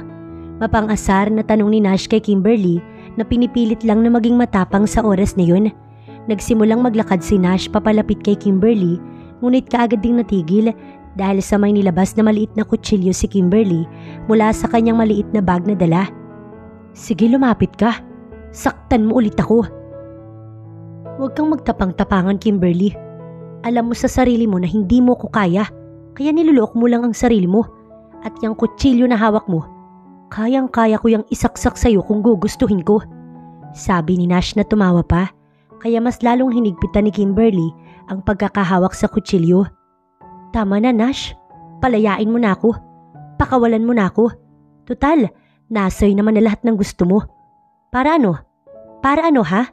Para maging masaya kayo ng pinsan ko? At mawala sa akin lahat ng meron ako? Ngayon, Kimberly, na interesado na ako sa'yo na gusto ko nang matikman ka. Ngayon ay katawan naman niya ang gusto ni Nash. Nung unay inaalila siya. Makikipaghiwalay na ako sa iyo, Nash. Wala na akong pakialam sa iisipin o sasabihin ng ibang tao. Ayoko na. Pagod na ako magpakaalila sa iyo. Gusto ko nang maging masaya. Umiiyak na sabi ni Kimberly. Pwes ako, gusto ko pat hindi kita palalayain. Kaya bitiwan mo na yung kutsilyo mo bago pa ako tuluyang maubusan ng pasensya sa iyo. Walang emosyon na saad ni Nash. Maya-maya pa'y dumating si Mike kaya natawa na lamang si Nash. Wow, napansin mo agad na nawala? Mahal na mahal ganun? Natatawang tanong ni Nash. Kung hindi mo naman mahal, palayain mo. Hayaan mo na maging masaya si Kimberly. Kanino? Sa'yo? Para nang baliw si Nash. Hindi ko hahayaan na maging masaya kayong dalawa. At alam mo sa ginagawa mo, pwedeng mawala sa'yo ang lahat ng meron ka, Mike. Pumatol ka sa may asawa na. Wala na akong pakialam. Ang gusto ko lang, makalaya sa'yo si Kimberly. Malakas na tumawa si Mike. Wow, pues, hindi mangyayari yun. Gagawin ko ang lahat upang manatili siyang kasal sa akin. Hindi siya mapupunta sa'yo, Mike. Imbis na patulan pa ni Nash, ay hinawakan ni Mike ang kamay ni Kimberly at kinuha sa babae ang maliit na kutsilyo. O ano, aalis kayo? Paninindigan niyo talaga na makasalanan kayong dalawa? Hindi makapaniwalang sabi ni Nash. Mike, yun lang ang nasabi ni Kimberly. Just trust me, sabi ni Mike kay Kimberly at ngumiti rito. Naglakad ang dalawa palabas ng bahay. Hindi pinansin ang pagtawag ni Nash hanggang sa sumigaw na ito dahil hindi pinapansin. Mike, asawa ko pa rin si Kimberly at sa mata ng ibang tao, mali ang ginagawa niyo. Ngunit walang pakailam doon si Mike at hindi pinansin ng pinsan. Sumakay na sila sa dala nitong sasakyan. Saan tayo pupunta? Kay Greg. Simpleng sagot ni Mike kay Kimberly. Kung hindi pa ako dumating, baka napatay mo na siya. Kahit ganun siya kasama, hindi ko magagawang pumatay ng tao. Naiiyak na sabi ni Kimberly. Alam ko, pero ang tapang mo para harapin siya ng ganun. Natuto ka nang labanan siya. Masaya ako para sa'yo. Hindi na lang puro takot. Natutuwang sabi ni Mike sa kanya habang ito ay nagdadrive. Dahil sa'yo yun, Mike. Ikaw ang nagturo sa akin na maging matapang At ipinaglalaban ko lang naman ang meron sa ating dalawa. Mahal kita, Mike. Dahil sa sinabi niyang iyon, naitigil ni Mike ang sasakyan sa gilid ng daan. Siya rin naman ay hindi inaasahan na masasabi niya iyon. Ito, nakuha ko sa bahay ninyo ng asawa mo, sabi ng kaibigan ni Mike habang nakatingin ito sa kanya. Ang CCTV pa lang na ilagay niya ay magagamit din sa kanya. Nakuha ko yung mga kuha ng pananakit niya sa'yo. Kitang-kita dyan kung paano kanya bugbugin. Agad naman nilang tinignan ni Mike ang mga litrato at yun nga ang kuha ng mga pananakit sa kanya ni Nash. Kita niya kung paano napakuyom ng kamao si Mike, pati ang kaibigan nito ay napansin yun. Chill lang bro, pagbabayarin din naman natin ang pinsan mo sa ginawa niya. Magagamit natin yung mga litrato na yan upang tuluyan na maklaya si Kimberly sa kanya at maging masaya na kayong dalawa. Panunokso pa ni Greg kay Mike. Pero nang mapansin na masyadong seryoso ang kaibigan, itinigil na nito ang kalukuhan. Dahil doon na nga muna sila ni Mike, ay may hinandang kwarto si Greg para sa kanila. Isang kwarto lang ang bakante, kaya doon na muna sila. Siya daw ang nasa kama, habang si Mike ay sa may sahig. Pero ang sabi niya, pwede namang pareho silang nasa kama. Total naman wala silang gagawin na kakaiba, at may tiwala naman siya kay Mike. Sa ngayon kasi hindi mo na sila pwedeng bumalik sa bahay ng ina nito. Pinaalis nga rin muna ni Mike ang mami nito sa bahay na iyon at pinalipat sa bahay ng kapatid ng daddy nito. Nalaman niyang ang daddy pala ni Mike ay patay na at ang naiwan nitong kumpanya ayaw i-handle ni Mike dahil nga sa pagiging doktor talaga ang passion nito. Pwede ba kitang yakapin? Matutulog na silang dalawa. Yun ang naging tanong ni Kimberly kay Mike. Hindi mo alam kung gaano ko kagusto na yakapin ka, Kimberly. Kaso natatakot ako na baka bigla na lang ako makaramdam ng kung ano. Natawa ng mahina si Kimberly dahil sa sinabi ni Mike. Seryoso ko. May tiwala naman ako sa'yo. Pwede naman. Dahil nakuha niya ang sagot, niyakap ni Kimberly ng saglit si Mike. Saglit lang yun, pero gusto rin pala ng lalaki ng matagal nag-iinarte lang. Kanina, hindi ko talaga inaasahan yung bigla mong sasabihin na mahal mo ko. Kaya muntik na tayong mabangga. Sa lahat ba naman kasi ng pwede, ay asawa pa ng pinsan ko ang minahal ko. Pareho lang tayo. Sa lahat ng pwede, ikaw pa na pinsan ng asawa ko. Gusto ko nang maayos ang lahat. Ako rin naman eh. Pagkatapos ng saglit na pag-uusap, natulog na silang dalawa. Siya ay nakayakap kay Mike at nakayakap din ng lalaki sa kanya. Ayaw pakawala ng isa't isa. Pero kinabukasan, nagising sila dahil sa malalakas na katok. Si Greg lang pala ngunit ang naging bungad nito ang kanilang hindi inaasahan. Nasa baba ang mga magulang mo't hinahanap ka, sabi ni Greg habang nakatingin sa kanya. Siguro'y pumunta ito sa bahay nila Mike tapos ay nabanggit ng maid na nandoon sila sa bahay ni Greg. Inayos na muna ni Kimberly ang sarili bago ito bumaba. Naabutan niya ang kanyang mami at daddy na siya nga'y hinihintay. Unti-unti siyang naglakad papunta sa mga ito upang magpaliwanag. Ngunit nang makalapit siya ay isang malakas na sampal ang natanggap mula sa kanyang ama.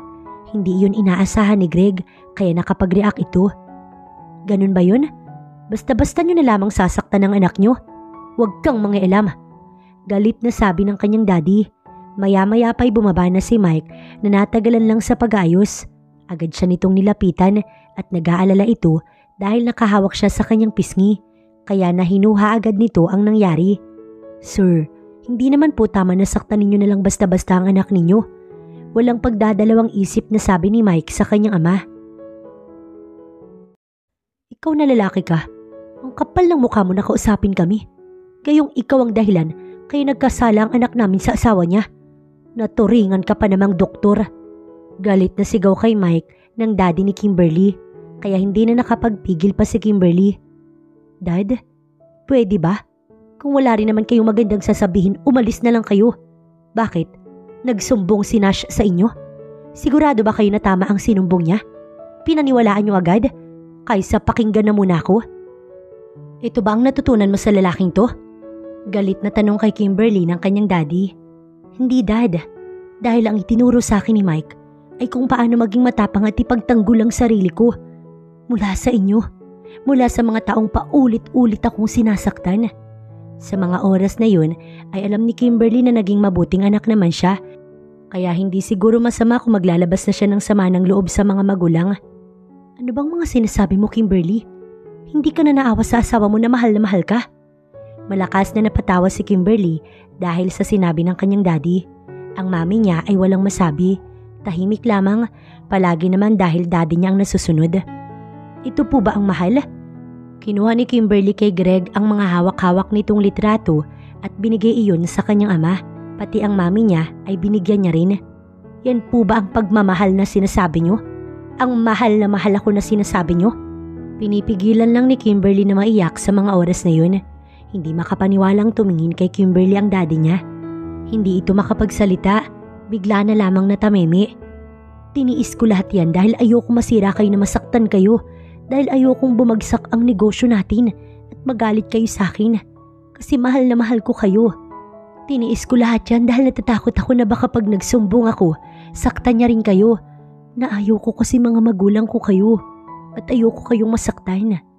Hindi napigilan ni Kimberly kaya napaiyak na siya. Halos araw-araw niya akong sinasaktan. Konting mali ko lang at kapag nagagalit siya sa akin, hindi niya ako mahal. Ginawa niya lang akong alila. At ayaw niya akong pakawalan dahil mawawala ang lahat ng sa kanya. Kaya paulit-ulit niya akong tinatakot. Pero tiniis ko lahat para sa inyo. Tapos ganito kayo sa akin? Hindi niyo man lang inalam ang katotohanan. Anak, we're so... Mama, mabuti pa po umalis na muna kayo ni Daddy. Huwag na po muna ngayon. Huwag kayo mag-alala. Ako ang aayos nito. Aayusin ko lahat. Hindi masisira ang pangalan niyo. Pakiusap ni Kimberly sa kanyang mami. Narinig niyo naman po siguro ang sinabi ng anak niyo. Umalis na po muna kayo. Katulong po ako na ayos ng lahat ng to. Wika ni Greg. Tinignan si Kimberly ng daddy niya pero hindi ito nagsalita. Pero kitang-kita niya na dumako ang mata nito sa may braso niya na may pasa dahil kay Nash. Naiiyak na umalis doon ang mami niya kasama ang kanyang daddy. Nang makaalis ang dalawa, napayakap na lamang siya kay Mike. Shhh! Pagpapatahan ng lalaki sa kanya. Pakiramdam ko, nabastos ko sila. Hindi mo sila binastos. Sinabi mo lang sa kanila ang katotohanan. Kaysa naman habang buhay silang maniwala sa kasinungalingan ng asawa mo. Paliwanag ni Greg. Lingid sa kaalaman ni Kimberly na sobrang nagsisisi ang daddy niya sa mga sinabi nito sa kanya at tawang-awa ito sa kanya. Sinasaktan na nga siya ng kanyang asawa tapos sinaktan pa siya nito. Kaya sa mga oras na yun, grabing galit ang nararamdaman nito kay Nash. Ang una agad na naisip ng daddy ni Kimberly, puntahan si Nash sa bahay ng mga magulang nito. Tito, napunta. Hindi natuloy ni Nash ang sasabihin dahil nakatanggap ito ng isang malakas na suntok mula sa ama ni Kimberly. Sa mga oras na yun, galit na galit ang daddy ni Kimberly kay Nash. Hindi mawala sa kanyang isipan ang mga larawan kung paano bugbugin ng lalaki ang anak niya. The fuck? Ano bang problema nyo? Galit na tanong ni Nash. Wala talagang galang. At least ngayon, nakikita na nila ang tunay nitong kulay. Ang kapal ng mukha mo na itanong pa sa akin yan pagkatapos mo bugbugin ang anak ko. Napakakapal mo. Wala kang kwentang lalaki. Hindi nakapagsalita si Nash. Maya-maya pa, bumaba na ang ina nito at agad na nag-alala sa anak nang makita na dumudugo ang gilid ng labi nito. Ang kapal ng mukha nyo. Ang anak nyo ngang malandi ang nagloko. Galit na saad ng ginang. Pero yung gago mong anak na mukhang hindi pinalaki ng ayos, binubugbog at sinasaktan pala yung anak namin. Kaya gusto nang makipaghiwalay ng anak namin sa kanya. Galit na sabi ng mami ni Kimberly sa ina ni Nash na mukhang nagmamatigas pa at pilit bang ipinagtatanggol ang anak nito. Anak nyo ang malandi. Kung yan ang gusto mong isipin. Pero anak mo ang masama at dapat makulong. Walang kwentang lalaki dahil nananakit ng babae. Matapos ang pagtatalo, niyaya na nito ang asawa na umalis doon. Total hindi naman sila papakinggan ng ina ni Nash. Ay ang ama na lamang nito ang kanilang pupuntahan. Ang ama kasi ni Nash ay may inaasikaso na maliit na negosyo. Simula nang ibigay nito ang negosyo sa anak at doon nila ito pupuntahan. Han, kumalma ka. Pagpapakalma ng mami ni Kimberly sa asawa nito. Paano ko kakalma? Gayong ganun ang nakita ko. Napakasama kong ama dahil ang anak ko pa yung nasaktan natin. Tapos nasasaktan na pala siya ng asawa niya. Bakit ba hindi natin siya pinakinggan muna bago husgahan? Huwag mong sisihin ang sarili mo. Mabilis na nakarating ang mag-asawa sa opisina ng ama ni Nash. Mga balae, bati nito sa kanila na kung tutuusin, mabuti ang ama ni Nash at halatang hindi nito kukonsintihin ng anak. Hindi mo rin ba alam na sinasaktan ng anak mo ang anak ko? Ano? Ano bang sinasabi mo? Anong sinasaktan ni mahal na mahal ni Nash ang kanyang asawa? Dapat nga, ang anak ninyo ang anak mo ang dapat mong disiplinahin. Ilang beses niyang binugbog ang aming anak at inaalila niya. Dahil ano? Dahil nakuha niya na? Nakuha niya na ang kumpanya mo, ganun ba? Pinagkatiwala namin sa kanyang anak namin dahil akala namin aalagaan niya. Pero sinaktan lang ng anak mo yung pinakamamahal naming anak. Hindi nakapagsalita ang ama ni Nash, lalo na nang ipakita ng daddy ni Kimberly ang isang litrato na nagpapatunay na sinasaktan nga ni Nash si Kimberly. Aayusin ko to, kakausapin ko ang aking anak. Mahinahong saad ng daddy ni Nash. Hindi dahil sa hindi na ito madadaan sa maayos na usapan. Gusto naming palayain na ng anak mo ang anak namin. Hindi dahil gusto namin na makataluyan ng anak namin ang pamangkin mo, kundi dahil gusto naming makalaya ang anak namin sa mapang-abuso mong anak. Mahinahon, ngunit may bakas na galit na sabi ng ina ni Kimberly sa ama ni Nash. Dad, bati ni Nash sa kanyang ama. Masaya siyang makakausap niya ito pagkatapos itong maging busy. Akala nga ni Nash ay magagalit ang ama niya kay Kimberly, ngunit siya ang nakatanggap ng isang malakas na suntok dito.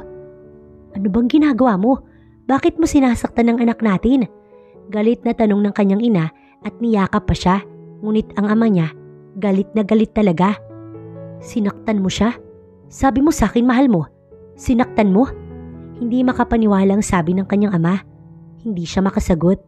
Dad, huwag kayong maniwala sa mga sinasabi nila. I can't do that. Pagsisinungaling pa ni Nash. Kung ang pinsan mo lang ang nagsabi o si Kimberly, hindi ko agad paniniwalaan. Pero ang mga in-laws mo na. Napahilamos ang Ginoo sa mukha nito. Hindi na alam kung paano pakakausapin ng kanyang anak, kung paano sila mag-uusap ng maayos. Dahil ang alam niya, hindi naman ito aamin. Hindi ka pa rin talaga nagbabago. Gago ka pa rin. Akala ko nung kinasal ka na'y nagbago ka na, pero mas lalo kang lumala. Mali ako sa mga naging desisyon ko, lalo na naibigay sa iyo ang kumpanya. Dahil iyon pa ata ang nagtulak sa iyo na maging masama. Sa sobrang takot mo na mawala siya sa iyo, nanakit ka ng babae. Marcos, pakinggan mo naman ang anak natin. Anak pa rin natin si Nash kahit anong mangyari. At hindi ba mas mali yung ginawa ng asawa niya na pumatol sa pamangkin mo? Napapikit na lamang ang ama ni Nash at pilit na pinigilan ng sarili na magalit sa asawa. Ngunit mali na konsintihin nila ang kanilang anak na mali. Kaya naging ganyan ang anak natin ay kinukonsinti mo. Galit nitong Saad, natakot naman ang ginang.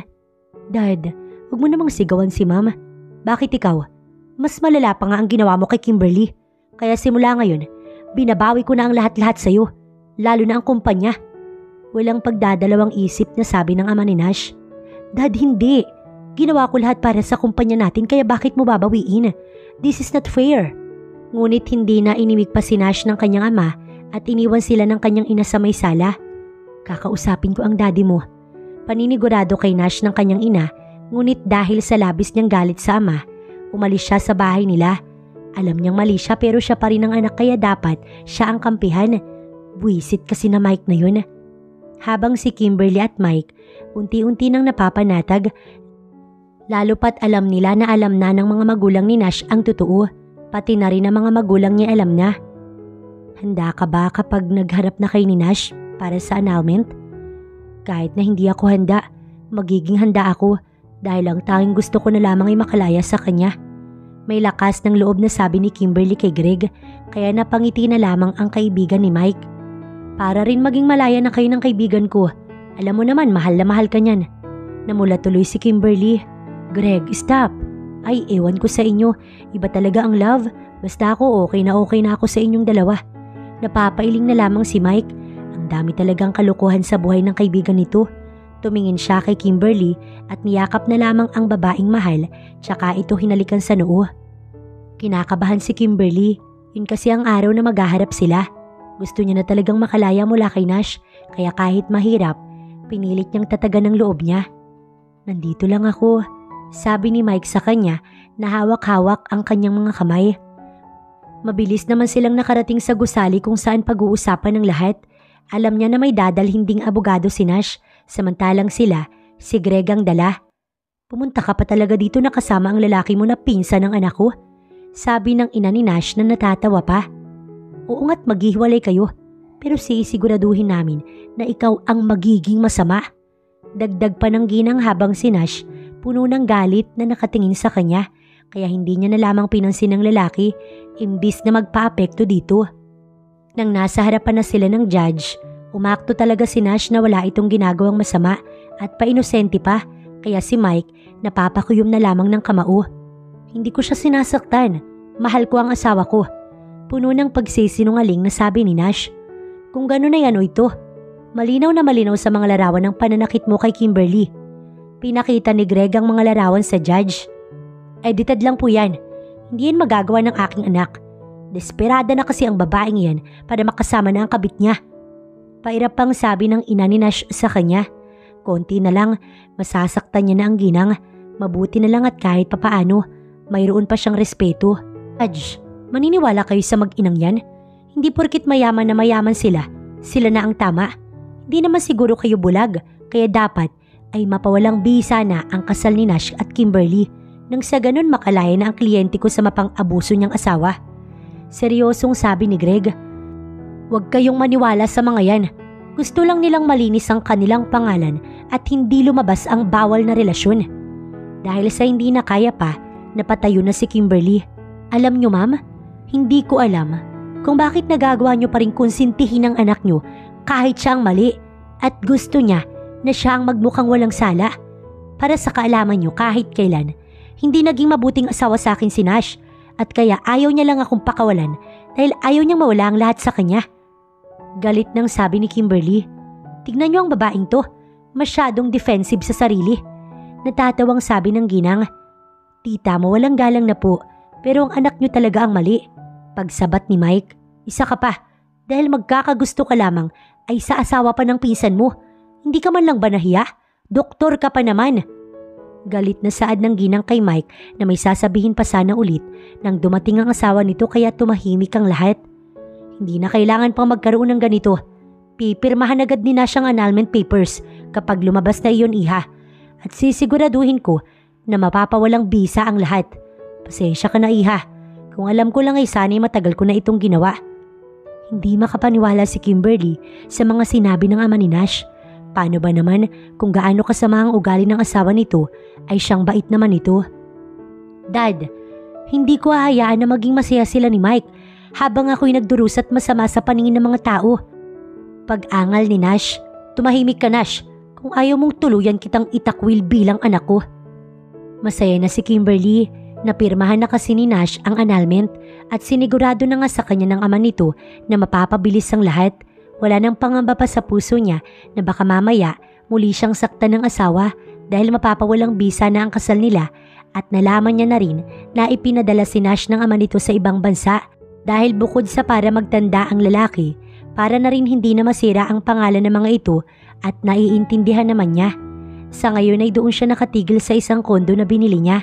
Kahit papaano naman, may ipon siya noon bago sila magpakasal ni Nash at hindi pa rin kasi siya handang tumira ulit sa kanyang mga magulang. Ayaw niya na rin muna kung nasaan si Mike dahil baka kung ano na lang isipin ng mga tao. Magandang dumaan sa tamang proseso ang lahat dahil may inaalagaan din namang pangalan si Mike. Isang araw, bigla na lamang may bumisita sa kanya. Walang iba kundi ang mga magulang niya. Isinama pala ni Mike dahil si Mike lang naman ang may alam kung nasan siya. Nagtanong daw kasi kay Mike ang mga magulang at si Mike naman bilang isang mabuting tao, sinabi kung nasaan siya dahil miss na siya ng kanyang mga magulang. Naiiyak na niyakap ni Kimberly ang kanyang mga magulang. Sa totoo lang, miss niya na ang mga ito, ngunit natatakot lang siya na dumalaw, baka kasi galit sila sa kanya, pero ngayon alam niyang hindi na. Salamat kay Mike na sinabi niya pa rin sa amin kung nasan ka at dinala niya kami rito kahit na ang sabi mo, gusto mo na munang mapag-isa. Patawad anak, kung hindi dahil sa amin, hindi mo mararanasan ang lahat ng yun. Umiiyak na sabi kay Kimberly ng kanyang mami.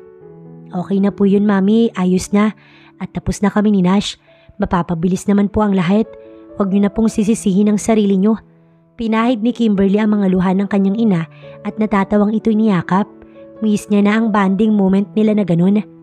Malapit nang mag-birthday ang mami mo at gusto namin ng mami mo'y nandun ka. Patawad anak kung hindi agad inalam ni daddy ang totoo. Puno ng pagsisisi ang ama ni Kimberly sa mga huli nitong sinabi. Dad, ano ka ba? Mahal pa rin po kita. Bilang daddy ko't mahal na mahal ko pa rin po kayo. Siyempre nandun ako. Si Mike ay masaya silang pinapanood. Isama mo na rin ang nobyo mo, sabi ng kanyang ina at tumingin kay Mike. Ako po? Hindi makapaniwalang tanong ni Mike. Ayaw mo ba iho? Natawa na lamang siya. Gulat na gulat kasi si Mike at parang hindi na alam kung ano ba ang dapat na i-react. Sige po. Masayang sabi ni Mike. Gustuhin man ng mga magulang niyang magtagal na tumigil doon pero may mga kailangan pa silang ayusin. Pinutol na rin kasi ng mga ito ang koneksyon sa pamilya ni Nash kaya naiintindihan niya ang mga magulang niya kung bakit mas lalo silang nagsisikap para sa kanilang company. Di ka man lang tumawag sa akin na dadalhin mo pala sila dito. Kaya nga surprise diba at biglaan lang din, paliwanag sa kanya ni Mike. Thank you. Thank you saan? Sa lahat. Sa lahat ng tulong mo, lalo na sa pagmamahal. May bayad yun. Napakunot ang noo ni Kimberly. Kung ganun, ay ano ang kabayaran? Huwag kang mag-alala, hindi naman ganoon kamahal, tsaka afford mo. Ano ba kasi yun? Nakapag-ayos na ang lahat, pakakasalan mo ko. Hindi agad nakapagsalita si Kimberly. Ano, ayos lang ba? Bakit naman hindi kita pakakasalan, Mike? Oo naman, yun lang pala eh. Gasabi niya noon, hinalikan niya sa labi ang lalaki pero saglit lang, kaya naman pulang-pula ito't halatang kinikilig. Napawalang bisa na ang kasal nila ni Nash kaya sobrang saya ni Kimberly. Sa wakas ay nangyari na. Hindi niya mapigilang maiyak sa tuwa kaya naisipan niyang puntahan si Mike sa hospital upang ipaalam dito ang magandang balita. Hindi naman niya inaasahan na maabutan niya itong may kausap na babae. Yung babae din na nakita niyang kausap nito noon at mukhang nagkakatuwaan ng dalawa kaya dapat ay lalayo na siya nang mapansin siya ni Mike.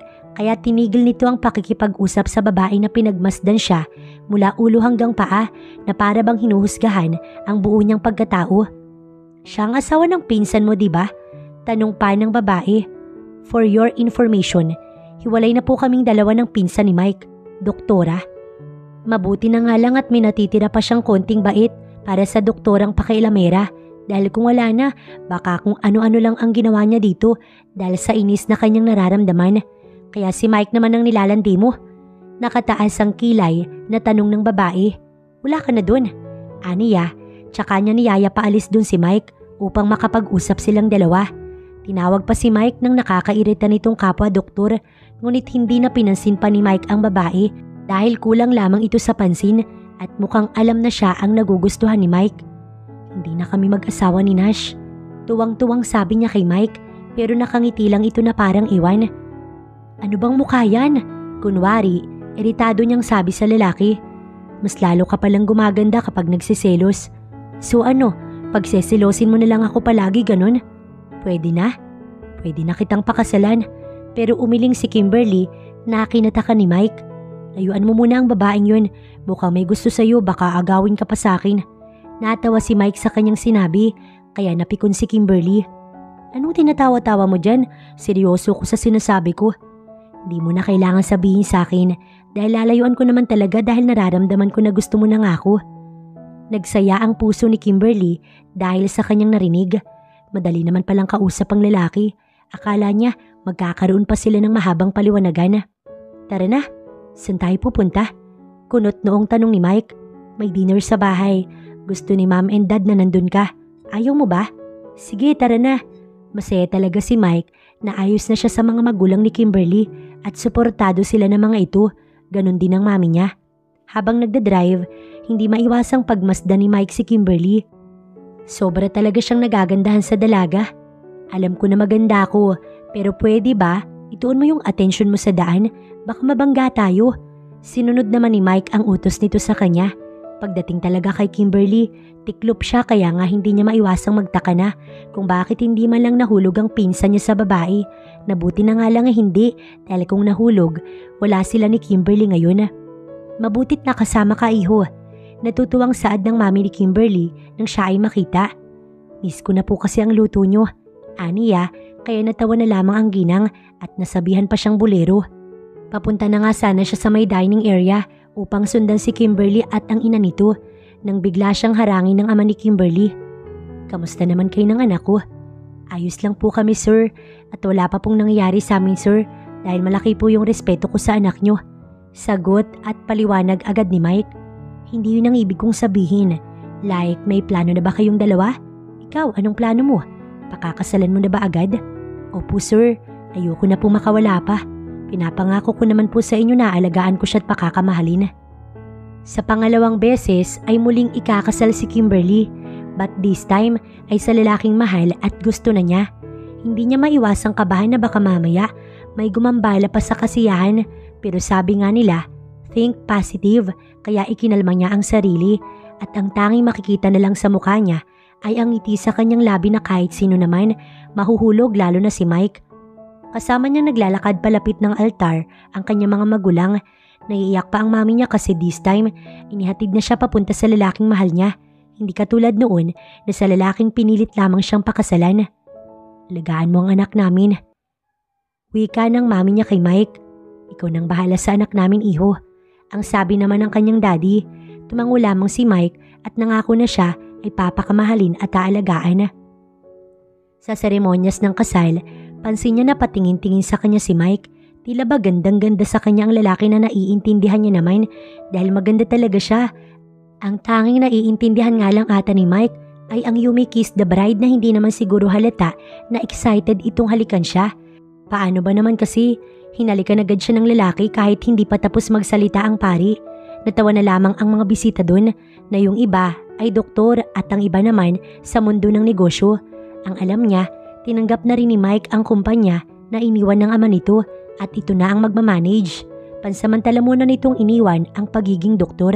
Siguro'y natatakot na baka dahil sa pagiging doktor nito, mawala ng oras sa kanya kapag mag-asawa na silang dalawa. Sa pa, kaya naman silang buhayin ng kumpanyang naiwan ng ama nito dahil i-handle naman iyon ni Mike ng maayos. Ang naging regalo rin sa kanila ng mga magulang nila ay bahay, kaya masayang-masaya nga sila ni Mike dahil hindi na nila iisipin pa iyon. Naging masaya ang pagsasama nilang dalawa ni Mike hanggang sa isang araw may dumating na sulat para sa kanya. Akala niya nga'y biro lamang, ngunit para pala talaga sa kanya ang sulat na ito. At kung kanino galing, kay Nash lang pala. Kinakabahan nga siya, baka kasi kung anong laman ng sulat na iyon. Ngunit nang mabasa ni Kimberly ang liham ng paghingi nito ng tawad, gumaan ang kanyang pakiramdam hanggang sa hindi niya namalayang may tumutulo ng luha mula sa kanyang mga mata. Humingi ng tawad sa kanya si Nash. Sinabi niya ang tungkol sa liham kay Mike at natuwa naman ito na nagbabago na ang pinsan. Sana nga, ikasal na rin daw ito sa babaeng pakamamahalin nito. Di nagtagal, biniyayaan sila ni Mike ng anak, isang anak na babae na pinangako nila sa kanilang sarili na hindi nila ito ipapakasal sa kung sino lang sa pagtanda ng kanilang anak. Sisiguraduhin nila ang pakakasalan nito ay isang mabuting lalaki, mahirap nang baka magaya sa kanya. Sa ngayon ay masaya na silang namumuhay ni Mike kasama ang anak nilang si Micaela na mas lalong nagpatatag sa pagsasama nila kaya mas lalo pa nilang minahal ang isa't isa. Si Mike ang haligi ng tahanan, siya ang ilaw at ang anak nila ang kanilang kasiyahan kaya wala na siyang mahihiling pa. Kontento na siya sa kung anong meron siya, lalo na sa asawa niyang mahal na mahal.